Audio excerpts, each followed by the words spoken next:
All right, thank you for showing up again. So proud of you.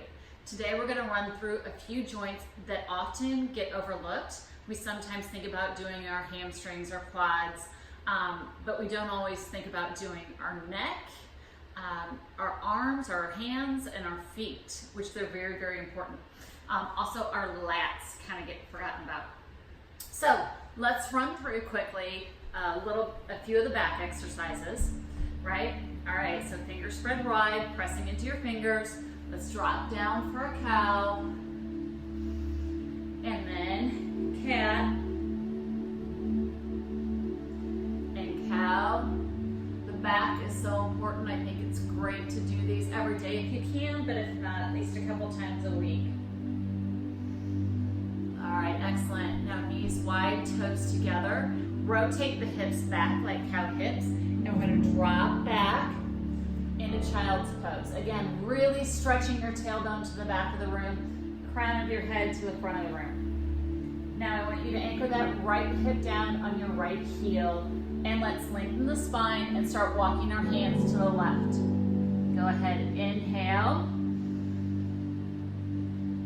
and exhale. Inhale, and exhale. This time go ahead and reach those right ribs to the ground. You don't have to touch, but it just gets a nice stretch on the lats there. Excellent, release. All right, let's walk our hands back to center.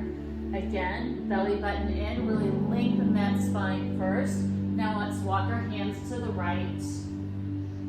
Try to keep that left heel with your left hip on it and reach that left pinky to the corner of the room. Inhale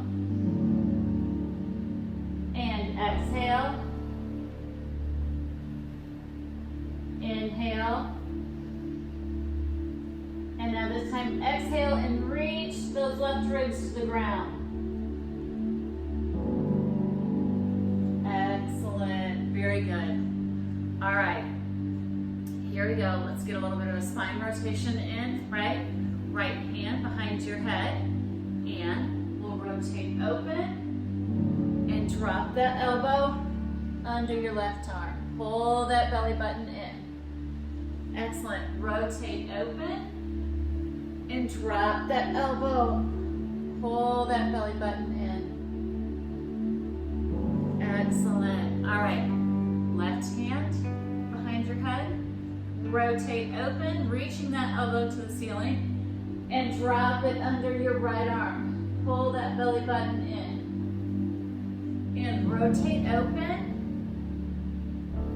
Excellent. And drop it under your right arm. Excellent. Great job. All right, now we're gonna work on, actually let's just go ahead and do our forearms while we're here in tabletop. Go ahead, turn your fingers to point towards your knees. All right, this might be enough of a stretch for you, and that's okay. If it is, that's okay. Go ahead, again, put a little bit of pressure into your fingers.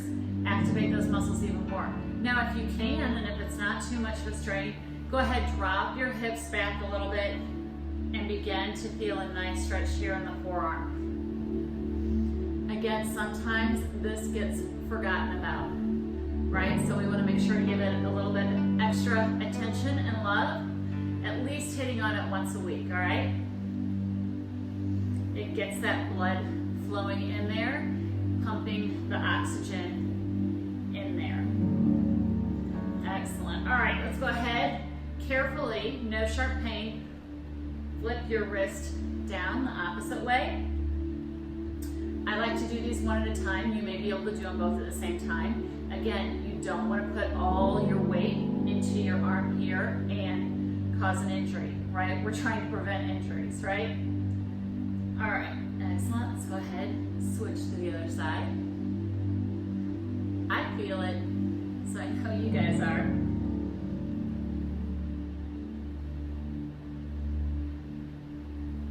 And release, great. All right, so we're gonna work on our neck muscles, and also we're gonna work on our feet. Now, you might think that that's not a big deal, but you think about it, your feet are your foundation, okay? Everything we do is built off of our feet, and it's something important, and I want you guys to start trying to pay a little bit more attention to your feet and to the joints of your feet. Particularly the big toe joint, all right? That joint, when we walk or when we run, it takes 60% of our weight, or it's supposed to. But a lot of times that joint will start to get locked up, all right? The fascia that we talked about earlier in the week, that starts to harden up if we don't make that big toe bend and get a flex of 90 degrees. That fascia starts to harden up, and then what happens is we start to roll out on the outside of our foot, all right? That throws the alignment off all the way up. So that's where that joint is so important to make sure that it's in healthy working order. Otherwise, we're going to start developing like plantar fasciitis and different things like that. Plus, you're going to start maybe having knee pain, back pain, all because that one joint isn't working. All right. So mine, the right side, is not my best side. I have had plantar fasciitis on this foot before, but I still have to drop into it and try to get this flex going. All right, so one way we do that, we double it up with some of our neck stretches. But so even when you're going into down dog, if you can try to focus on that joint and make sure you're pressing into that joint, that's gonna help you. So just evaluate your feet this week. When you walk, where do you push off? Look at your tennis shoes. Is the sole of your tennis shoes going a different direction? Those are some ways you can evaluate, do you have some issues going on that maybe need some attention. All right, so this is pretty uncomfortable. I haven't done this stretch in a little bit, so this is pretty uncomfortable for me. So I'm gonna use a block to sit on.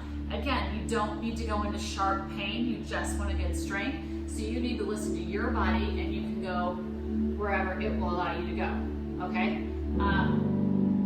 There's no ego in yoga. You can't look at the person next to you and go, oh, they can do it, I can do it. No, you listen to your body and you go where it allows you to go, all right? All right, here we go. No, we're not doing that. We're doing the neck. I'm sorry, I was on the shoulders. So what I want you to do now, sit up tall, chin in, okay? A lot of times we're like looking down or texting or doing things that cause our head to go forward. Then the muscle memory, the proprioception, just kind of keeps our head forward. We want to focus on getting our chin in so our ears are right above our shoulders, all right, for proper posture. Here we go. So you're going to take your right arm up, grab on the side of your head. I want you to think of bringing your right ear to your right shoulder. All right, that feels good, but now we want to intensify the stretch a little bit. We're going to take our left hand and reach down towards the ground. Excellent.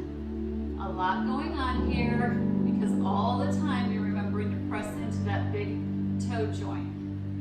And mind is talking to me. Good job, good job.